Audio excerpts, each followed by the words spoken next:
The Bahamas Tonight, the Northern Edition, starts now. The Bahamas Tonight, the Northern Edition. Good evening, all. I'm Shasheena Rolle. As always, it is so great to have you with us. Topping news, a big celebration for the Ministry of Tourism on Grand Bahama. Officials, along with industry partners, came together to celebrate 50 years of existence at a special church service and luncheon. The milestone being called a Golden Jubilee under the theme, the Year of Culture. Megan Shepard reports. Celebrating 50 years of existence with a church service for its stakeholders and partners in the industry. On island for the special occasion, Director General of Tourism David Johnson, who shed some light on the development of the government ministry. He says that when we come together to commemorate such a milestone, a figure that stands out is Sir Clement Maynard, who played a major role in the development of this sector. He did not originate tourism. Tourism was, as an industry, was the vision of the late Sir Stafford Sands. But the architect that shaped the Ministry of Tourism and took it globally, created a network that we have today, was none other than Sir Clement Maynard. And he was really the architect following the mandate from his Prime Minister and Cabinet, led by Sir Lyndon Pinling, that made tourism or enable Bahamians to play a meaningful role, not just as entertainers, but to play a meaningful role in the management and the leadership of tourism. Johnson says that the ministry is on the verge of relaunching Grand Bahama as a major destination, and he is confident that the island can gain more market shares than any destination in the region in the next 12 months. We have to realize in Grand Bahama that our success will be born on the strength of how much we satisfy the visitor and not ourselves. We have to realize that we must shape the experience and deliver the product not for our convenience, but in a style that makes the visitor happy, that hits the visitor's sweet spot. Our profit will relate directly to the enjoyment of our visitors of the tourism product. Assistant Curate at the Pro-Cathedral of Christ the King, Elvardo Adderly, commending the Ministry of Tourism for this milestone and its success over the years. He says as we teach persons how to be successful in the tourism industry, we must not forget the same hospitality toward one another. The challenge is still there, though we sometimes do programs such as Bahama House. We teach our locals how to treat the tourists, but we also have to be intentional on how we treat one another. You will find that sometimes a simple hotel worker, the taxi driver, they're very kind to our guests. We lend kind words to our guests while we don't speak to one another. We extend gestures. When it comes to our very own, we do the complete opposite. So the challenge for us as we build this country, as it relates to tourism, to also build one another from bottom to the top. Megan Shepard, ZNS Network News. Well, there appears to be a new vision developing in the West at a leading resort. A 225-acre property which has undergone a series of ownership woes is now under new management and is riding on an economic high following a robust holiday season. This despite the fact that the resort is being challenged in one vital area. Joan Davis-Roll reports. It is a first in recent times for officials of Old Bahama Bay. We had a really good December. We did much better than budget for December, so we're excited about that. So hopefully that's an indication of things to come. We did about $50,000 in revenue more than we had budgeted, so that's very encouraging. Despite a record-breaking season, the resort, which is located more than 22 miles out of Freeport, is being challenged in a vital area. Old Bahama Bay Executive Jackie Carroll. The challenge for us here, I would say the biggest challenge for this resort is the cost of transportation, of taxis back and forth from the airport.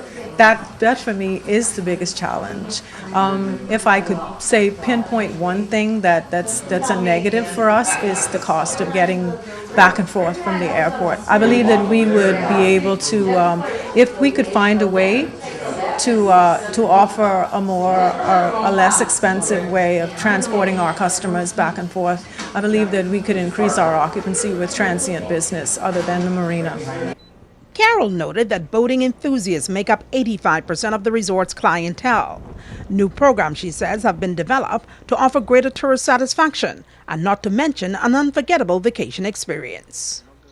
They are primarily boaters that come over to go fishing or just to enjoy the water. You know, it's all water related activities. They go snorkeling, they go diving, and we have the new addition to our water sports, which is the tiger shark dive.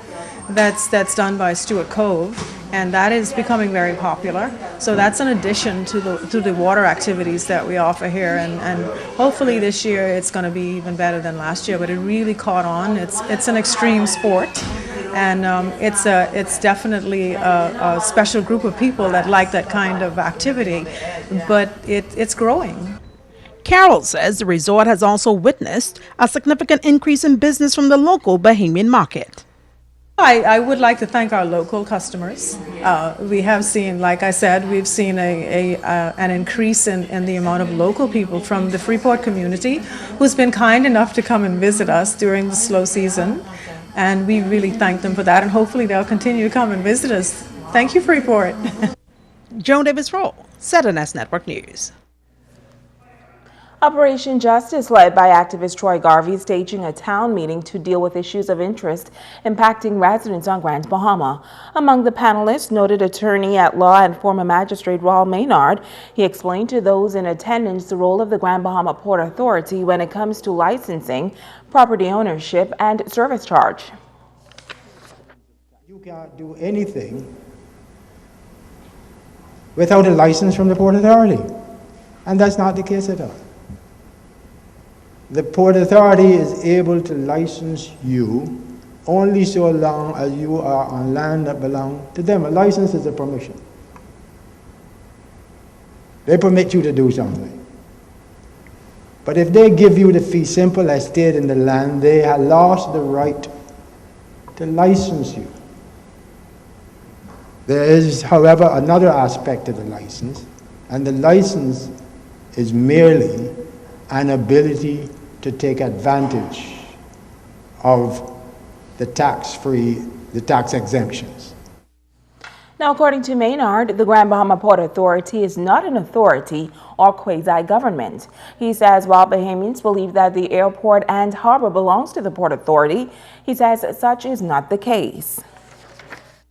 The agreement says that you will build these things as part of the price you're paying for the land, and you can operate them for 99 years and take the profit.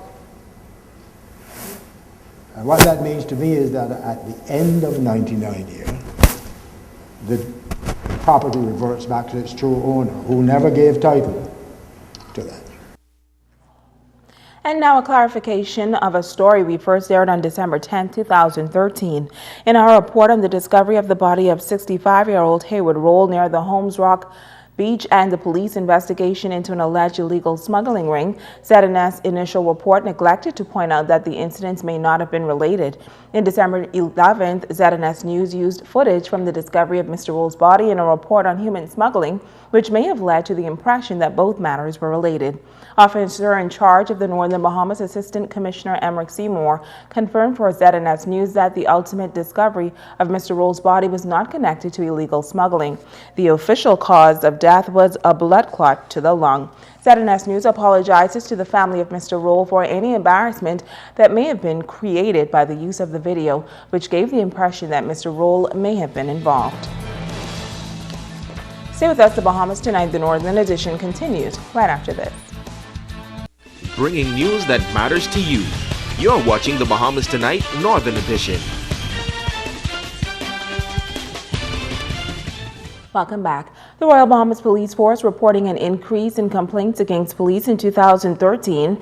The Commissioner of Police telling the media that bad behavior will not be tolerated amongst members of the force, and shares how the policing plan of 2014 will address this apparent concern.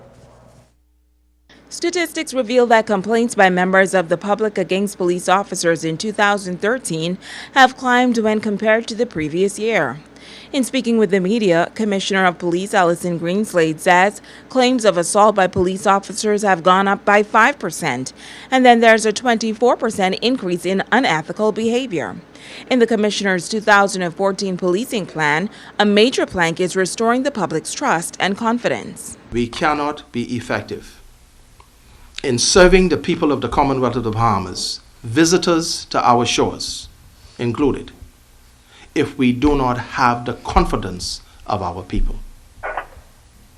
And so I still believe that the majority of our people are decent, upstanding Bahamian citizens who come to work every day prepared to do a good job. In the heat of battle, we sometimes make mistakes.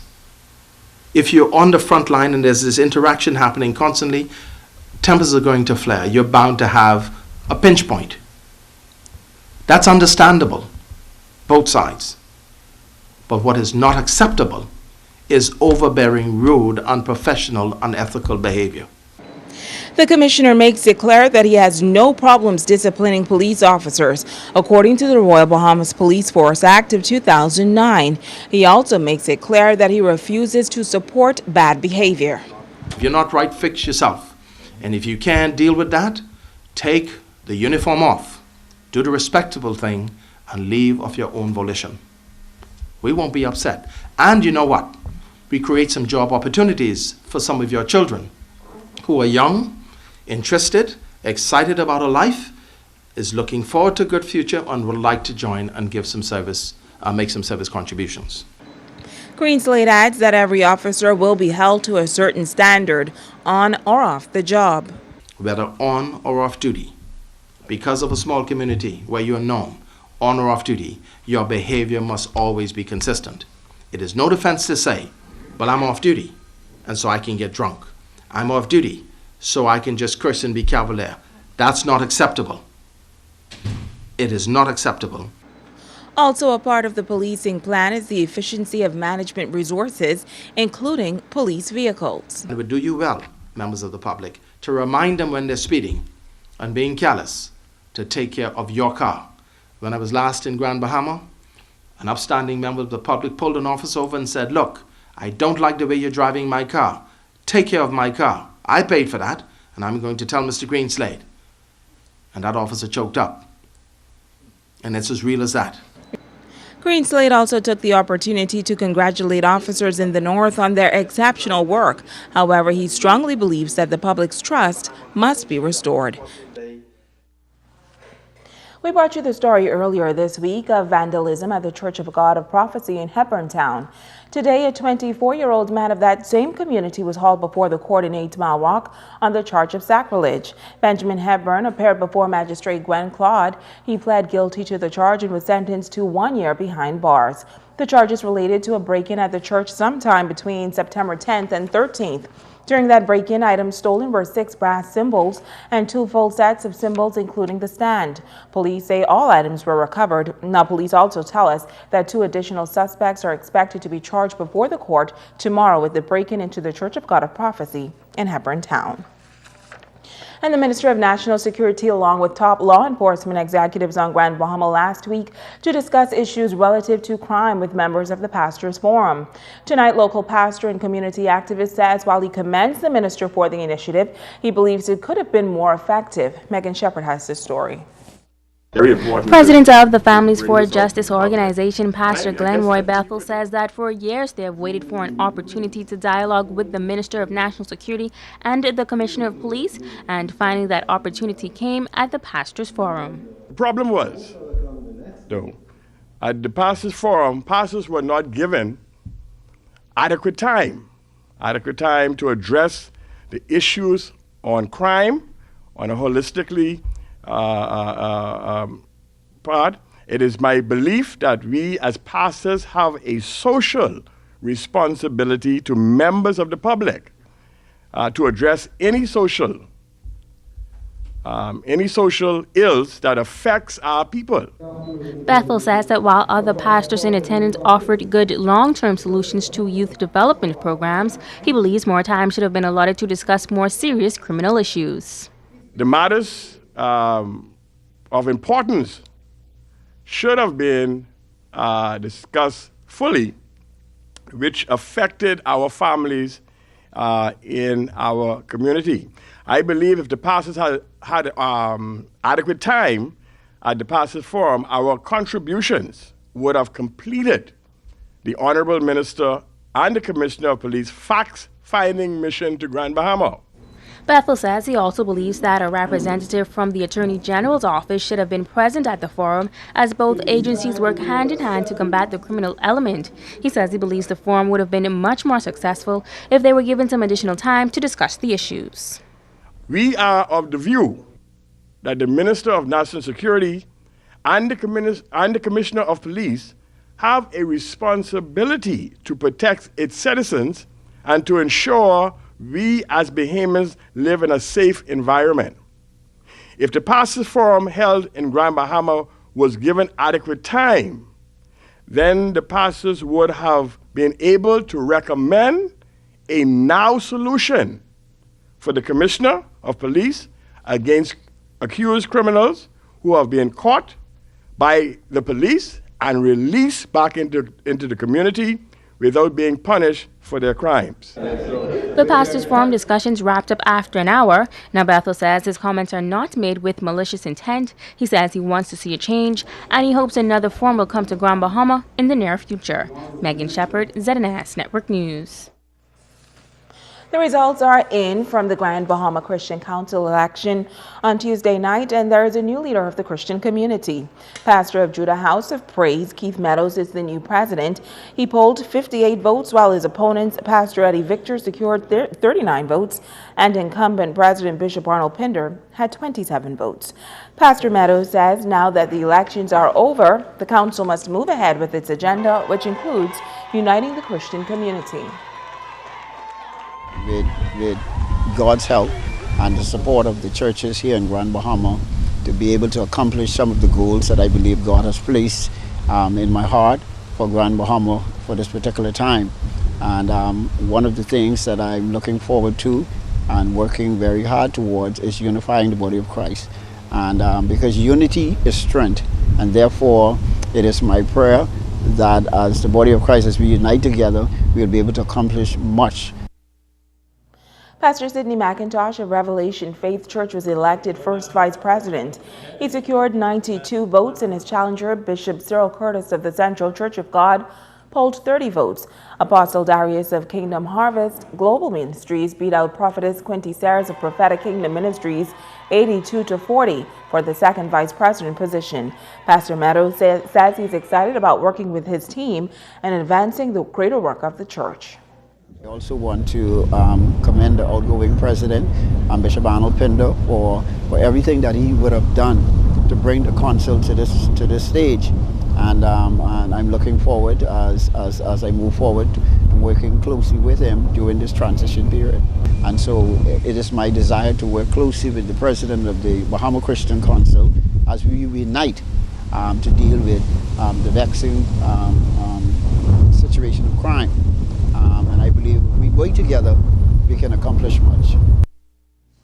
Now, that election was held at the Pro Cathedral of Christ the King. The Bahamas National Trust taking a vital campaign to schools throughout Grand Bahama. Tonight, Sabrina Brown tells us how students at one private institution stands to benefit. The Bahamas National Trust and the Royal Bank of Canada have joined forces to spearhead a Blue Water Project, a global initiative designed to educate people about water conservation. RBC is investing some $50 million in this effort, which started in 2007. Education Officer with the BNT, Scott Johnson. A lot of people don't realize that we use quite a large amount of water every day. We use anywhere from 80 to 150 gallons of water a day. A lot of us don't believe that, but in actuality it's true. We take showers. A shower uses about 2 gallons of water per minute. And if we take a 30-minute shower, that's 60 gallons of water. And if we bathe or shower twice a day, that's 120 gallons just to shower. Not to mention we have to drink water and we have to wash our clothes and all that kind of stuff. Johnson and his team have been visiting schools on Grand Bahama throughout the week. He says it's important for young people to understand their message. A lot of the children here, they know about water, but a lot of them tend not to really know how to use water properly. And they can also have to relay that information to their parents. Hey, Mom, guess what? Did you know that we use about 150 gallons of water per day? And then just by the children being there and learning about that, they can help to educate the parents. And the parents can help to make decisions that can be beneficial in the long run to the Bahamas. Freeport Gospel Chapel is one of the schools the BNT officials visited today. Principal Rickelle Albury. This was very significant to us at this time because our fourth graders are doing their social studies curriculum portion on water pollution, land pollution, air pollution, as well as what can be done to conserve these resources. So this was very timely for us. And also our sixth graders will also be doing a study on the Bahamas National Trust. So this gave them some insight as to what to expect when they get to that portion of the curriculum. Sixth graders Shasheena Rolle, Kashante Buchanan, and Athena Jennings were excited about the presentation. I learned how to conserve more water and not to pollute things inside of the seawater. If you're washing, don't put socks and socks, shirts, don't just put them to wait till it's a full load because that is wasting water. I learned that instead of throwing bleach and other stuff inside of the grass, we should flush it down the toilet. Sabrina Brown, ZNS Network News. And that's a look at stories making news this evening. Stay with us. Ricardo Lightbourn joins us next with sports.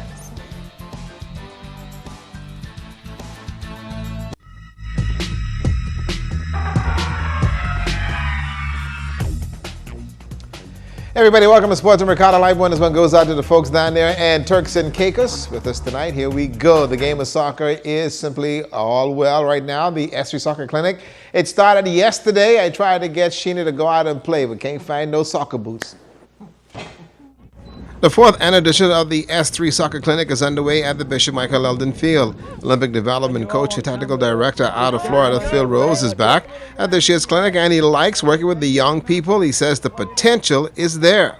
I'm helping the college coaches and the Smiths to build a program so we can go from grassroots through school and prepare these players hopefully to get college scholarships in America. My job, I work particularly with the younger kids, a smaller group, to put in a good technical foundation.